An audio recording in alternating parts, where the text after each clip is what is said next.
O povo corria inquieto pelas ruas. Carroças abarrotadas até em cima de utensílios domésticos, cadeiras, armários, saíam a todo instante dos portões das casas e seguiam pelas ruas. De várias direções soaram assovios, baques de bala de canhão e detonações de granadas que caíam sobre a cidade. Mas esses sons quase não eram ouvidos e não chamavam a atenção dos habitantes, em comparação com os sons de tiros que se ouviam fora da cidade. Era o bombardeio de 130 peças de artilharia que Napoleão deu ordem para iniciar às 5 horas sobre a cidade. De início, o povo não entendeu o sentido daquele bombardeio. Algo assoviou como se um passarinho viesse voando para baixo. Um fogo flamejou no meio da rua. Algo explodiu e a rua ficou encoberta pela fumaça. Naquele instante, de vários lados, mulheres começaram a gemer em tom queixoso, crianças desataram a chorar assustadas e o povo se aglomerou em silêncio, com o rosto pálido. No pôr do sol, o canhoneio começou a amainar. O céu da tarde, antes claro, estava todo coberto pela fumaça, e através daquela fumaça brilhava de modo estranho a foice da lua crescente que pairava alta no céu.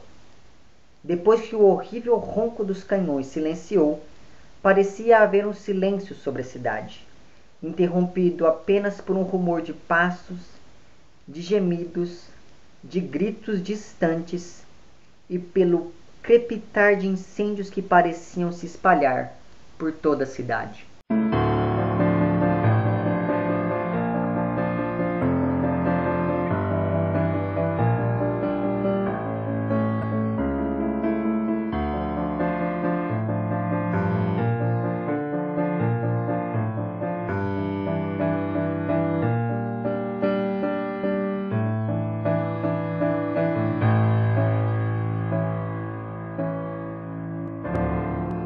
Olá pessoas, esse é outro vídeo meu aqui na internet e no vídeo de hoje então vamos falar aqui um pouquinho sobre os 20 primeiros capítulos, na verdade os 19 primeiros capítulos da segunda parte do terceiro tomo do Guerra e Paz.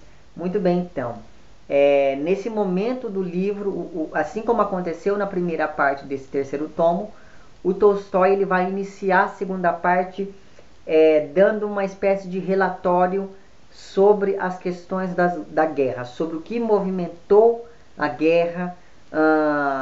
E uma coisa que eu achei muito interessante é que ele já vinha fazendo isso há um bom tempo no livro, mas aqui ele está fazendo assim de maneira quase descarada, e isso é uma coisa muito boa dentro da narrativa, que é pegar aquela imagem praticamente divinizada do Napoleão como um sujeito heróico, como um sujeito grandioso, e ir quebrando essa imagem aos pouquinhos. Então vai ser mais ou menos isso que ele vai fazer, sobretudo no primeiro capítulo dessa segunda parte e no 19º capítulo dessa segunda parte também, que foi onde nós paramos a leitura dessa semana.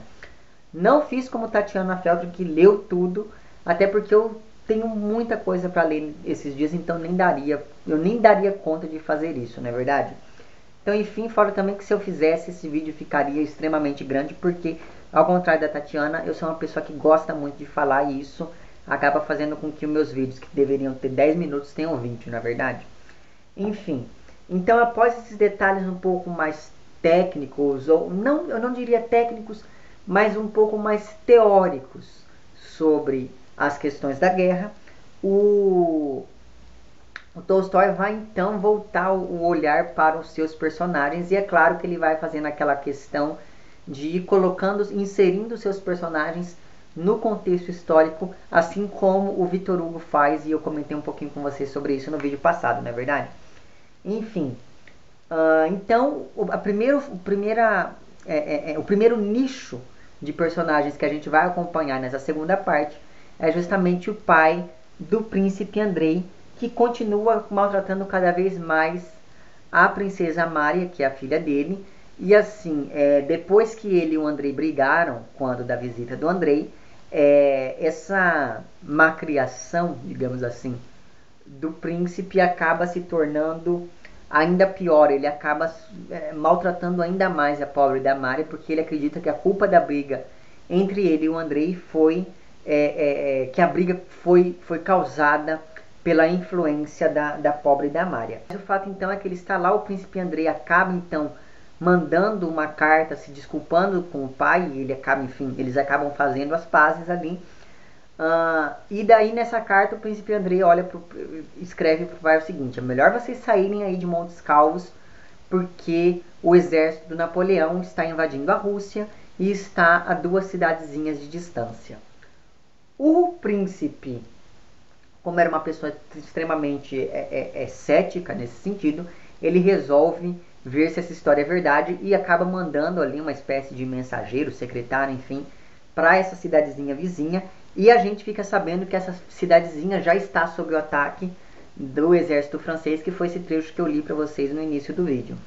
Enfim, por conta desse ataque, então, ele acaba voltando às pressas ali para Montes Calvos e fala: olha, é melhor a gente ir embora daqui e ir para Moscou direto. Só que o príncipe, antes de ir para Moscou, ele resolve passar por uma outra propriedade que ele tem. E é justamente quando ele chega nessa propriedade, por ter abandonado a sua propriedade em Montes Calvos, que o príncipe acaba falecendo. Então, assim, durante muito tempo eu esperei pelo momento da morte do príncipe, mas aí o Tolstói me fez me sentir culpado, porque é um momento muito bonito e a gente percebe que tanto no momento da morte quanto depois da morte desse príncipe, as pessoas ficam muito sentidas com isso tudo. Tanto que na página 1540, deixa eu procurar aqui, o Andrei está conversando com o Kutuzov, e daí ele acaba falando: olha, eu fiquei sabendo que meu pai faleceu. E daí olha o que o narrador diz: Kutuzov, com os olhos arregalados e assustados, fitou o príncipe Andrei, depois tirou o gorro e fez o sinal da cruz. Que ele esteja no reino dos céus, que a vontade de Deus se cumpra em todos nós. Suspirou pesadamente com todo o seu peito e ficou em silêncio. Eu gostava dele, respeitava-o e lhe transmito as minhas condolências mais sinceras. Abraçou o príncipe Andrei, apertou ao seu peito gordo e demorou muito tempo para soltá-lo. Quando soltou, o príncipe Andrei viu que os lábios caídos de Kutuzov tremiam e que havia lágrimas em seus olhos. Kutuzov respirou fundo e segurou-se com as 2 mãos no banco a fim de levantar-se. Então perceba que a morte do pai do Andrei acaba ali gerando uma certa comoção entre essas pessoas, ou seja, o velho, apesar de estar ali ranzinza, ele era uma pessoa muito querida, tanto por essas pessoas de fora quanto pelas pessoas da própria família. A própria princesa Mária vai ficar ali com uma espécie de remorso por não ter passado muito bem as últimas horas junto com o pai. Enfim, então esse é um momento bem triste do livro. Mas o fato então é que agora a Mária está ali sozinha na propriedade, só com os seus escravos. Com seus escravos não, mas enfim, né? Com os mujiques e com os criados dali. O que acontece?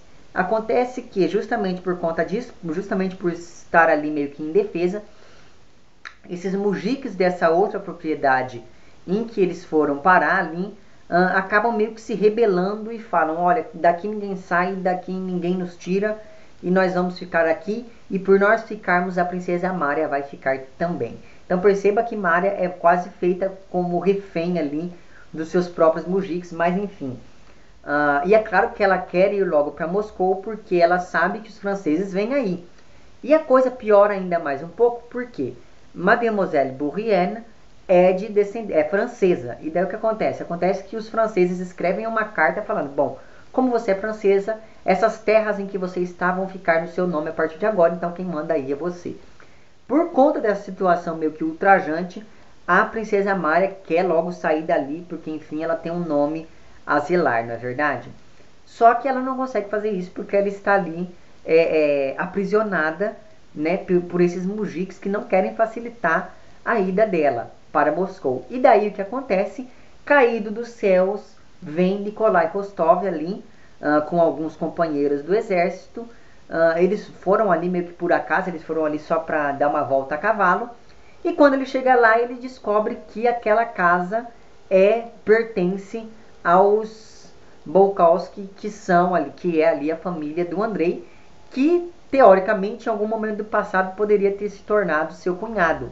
Movido, então, por essa força familiar, e é claro, assim que ele vê a princesa Mária, a gente percebe que ele meio que passa a gostar dela, e ela também passa a gostar dele, ele resolve ajudar ela ali, acaba, então, botando ordem no barraco ali, faz com que os mujiques obedeçam, e acaba ele próprio escoltando, então, a carruagem da princesa Mária até Moscou. E justamente por conta disso, a gente percebe que os sentimentos que ele tinha pela Sônia meio que balançam, porque ele percebe que, apesar dele gostar muito da Sônia, ele também começou a gostar muito da Mária, o que me faz pensar que essas pessoas se apaixonam e se desapaixonam com uma velocidade incrível, mas tudo bem. Só que a grande questão é que é muito mais vantajoso para os Rostov que o Nikolai se case com Mária. Por quê? Porque Mária é rica. E a riqueza de Mária acabaria então tirando os Rostov da ruína. Então ele vai ficar ali sendo atormentado por essas questões todas. Enquanto isso, então, o príncipe Andrei foi ali procurar o tal do Kutuzov para poder pedir para que ele o coloque no campo de batalha, porque ele se acha mais útil para a Rússia no campo de batalha mesmo. Ele acaba tendo ali então esse pedido aceite, ele acaba então sendo mandado para o campo de batalha, mas antes disso ele acaba encontrando ali o Denisov, que foi o primeiro amor de Natasha, ex-noiva de Andrei, e é nesse momento que a gente percebe que o príncipe Andrei ainda sente uma coisa muito forte por Natasha, que, segundo dizem as más línguas, está totalmente recuperada. Depois a gente tem esse ponto um pouco mais dramático na história, a gente volta lá para os salões de festa de São Petersburgo e de Moscou, e a gente fica sabendo então que a história toda lá da Natasha se espalhou pela sociedade ali, todo mundo está falando da Natasha, e a história toda que aconteceu lá entre Nicolas ou Nikolai, enfim, e a princesa Mária também já se espalhou, já caiu nas bocas do povo, e inclusive está sendo contada ali com um certo exagero, como se ele fosse um herói que tivesse libertado de bandidos e coisas do tipo. Então, perceba que nesse momento da narrativa que a gente está agora, é que a gente vai ficar sabendo que Pierre continua ali nos salões de festa, indo ali em todas as farras e coisas do tipo, só que movido por um espírito patriótico, Pierre decide que está na hora então dele tomar vergonha na cara e se alistar no exército, e vai ser mais ou menos isso que ele vai fazer logo no finalzinho aqui desse trecho que lemos nessa semana. E uma outra coisa que eu gostaria de comentar com vocês sobre essa questão toda da sociedade de São Petersburgo é o seguinte, né?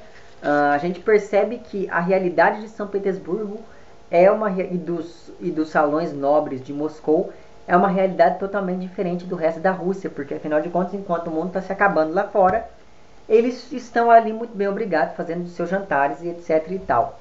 Então perceba que o Tolstói ele aproveita dessa oportunidade para dar umas alfinetadas ali.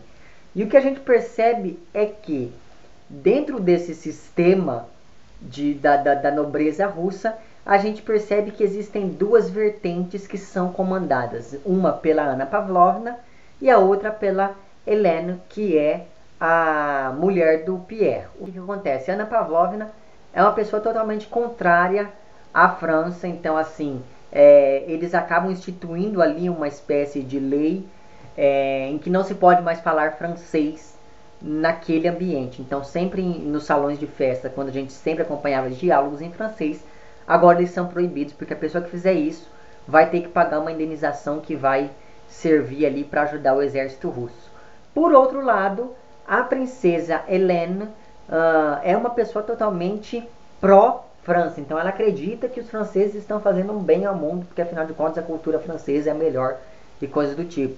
Então a gente vai acompanhando como que é a divisão ali da elite russa e como existem pessoas que ficam ali meio que circulando entre uma coisa e outra, como é o caso daquele besta, daquele Vassili, que frequenta sempre os dois salões, mas ele acaba sempre se confundindo com o que ele deve dizer em um e o que ele deve dizer em outro. Então esse é o momento do livro que eu achei bem interessante. Eu achei bem interessante essa crítica que o Tolstói faz. Por quê? Porque tem um determinado momento ali em que as pessoas simplesmente não sabem mais se comunicar usando apenas o russo. Então as pessoas sentem uma necessidade de se comunicar apenas em francês, porque elas esqueceram como se diz as coisas em russo. Então você perceba que a situação, que essa questão toda da apropriação cultural que os russos estavam fazendo com os franceses era uma coisa esquisita até. Beirava assim as raias da loucura, porque eles simplesmente se esqueciam do próprio idioma. Então, isso é uma coisa muito grave, não é verdade?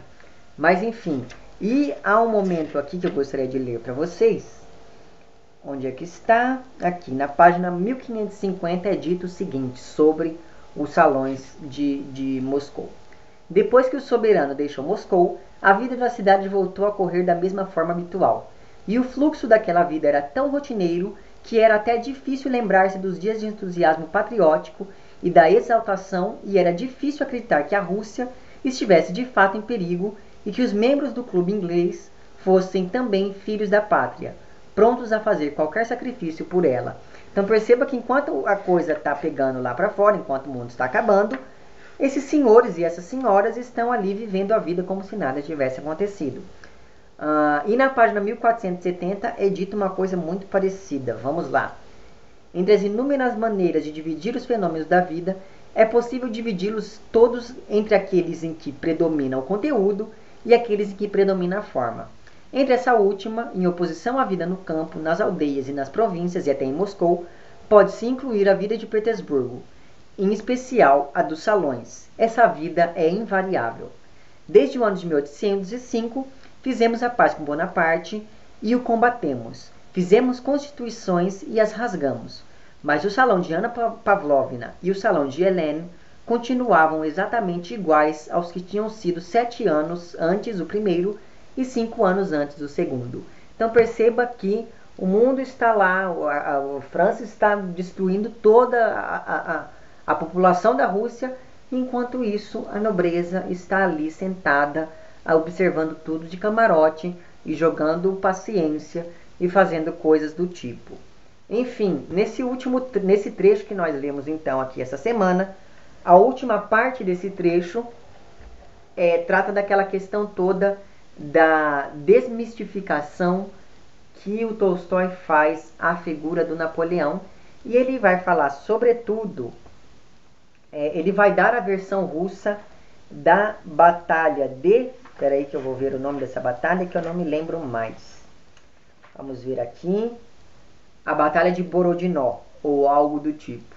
O que aconteceu? Vamos agora então a um pequeno parêntese histórico aqui no vídeo. Como vocês sabem, em um determinado momento, o Napoleão acabou ali então fechando os portos da Europa para estabelecer comércio com a Inglaterra. Então, o que acontece? Acontece que com o fechamento desses portos, alguns setores da sociedade da Europa, de uma maneira geral, acabaram sendo muito prejudicados, sobretudo na Rússia. E daí o que acontece? Acontece que esses setores começaram a fazer ali uma espécie de levante popular e acabaram pressionando ali o Alexandre para que ele tomasse alguma providência.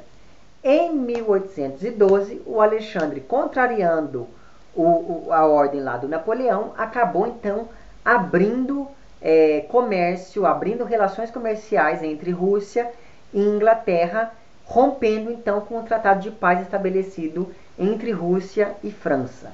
O que acontece? Acontece que Napoleão não gostou disso. E como maneira de retaliação então a essa ação do Alexandre, ele resolveu invadir a Rússia. Qual que é a grande questão?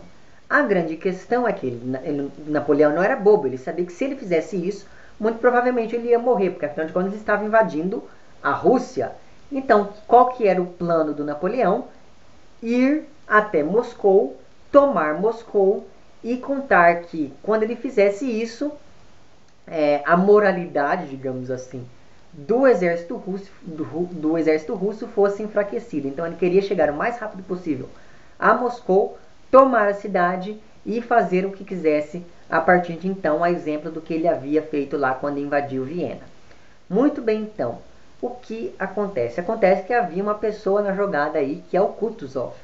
O Kutuzov, que não era besta, resolveu então mandar algumas tropas do exército russo para interceptar o caminho do Napoleão, e foi mais ou menos isso que ele fez. E esse enfrentamento entre esses dois exércitos aconteceu justamente naquilo que a gente conhece como Batalha de Borodinó, em uma vilazinha, uma aldeia chamada Borodinó, que fica ali a uns 200 quilômetros de Moscou. Então o que acontece? Acontece que ali aconteceu uma das batalhas mais sangrentas da história do Império Napoleônico. Então, assim, em um dia morreu mais da metade do exército russo e morreu, parece que 1 ou 2/3 do exército francês. Ainda assim, as baixas no exército russo foram muito maiores. Então, justamente por conta disso, houve ali um efeito benéfico e um efeito não tão benéfico assim. O efeito benéfico foi que, com essa batalha, o exército francês acabou recuando, então, e desistindo, pelo menos por hora, de invadir Moscou. Enquanto que o efeito maléfico, ou não tão benéfico assim, é que os russos tiveram que bater em retirada, porque com essas baixas no exército russo, o número de franceses ficou muito maior do que o número de soldados russos. Então eles resolveram ali, bater em retirada. Então perceba que, apesar das baixas, isso teve um efeito até que positivo para o Império Russo. Muito bem, o que acontece? Acontece que durante toda a vida a gente sempre aprende que os russos perderam por incompetência. A gente sempre aprende que a posição dos russos era melhor, que os franceses estavam em menor número, que os russos eram mais bem treinados e todo aquele tipo de coisa. Mas aqui o Tolstói vai mostrar pra gente que a coisa não era bem assim. E ele vai mostrar isso assim. Ele vai tirar totalmente os seus personagens e vai colocar apenas um ponto de vista bem histórico mesmo. Então ele vai mostrar com detalhes como que foi essa campanha napoleônica ali de tentar invadir a cidade de Moscou, e vai mostrar ali como foi que qual foi a principal razão do exército russo ter ali tido essa baixa tão grande, não é verdade? Aqui nessa edição tem também um mapa seguido do texto para mostrar pra gente mais ou menos, para ilustrar pra gente o que estava acontecendo aqui. E a gente percebe que realmente a posição francesa era um pouco mais privilegiada do que a posição russa. Mas ainda assim, a gente aprende sempre o lado de quem vence, não é verdade? E teoricamente quem venceu ali foi o Napoleão. Então a gente sempre fica sabendo que os russos perderam por incompetência, mas aqui a gente fica vendo que a coisa não foi bem assim. Enfim, semana que vem voltamos então aqui a nossa conversa sobre o Guerra e Paz. E é isso. Se você gostou do vídeo, não esqueça de curtir e de compartilhar. Caso não tenha gostado, não esqueça de dizer lá embaixo por que não gostou. Se você está inscrito no meu canal, muito obrigado pela sua inscrição. E caso não esteja inscrito, se inscreva também lá embaixo. É isso então. Um abraço para vocês todos e até o próximo vídeo. Tchau.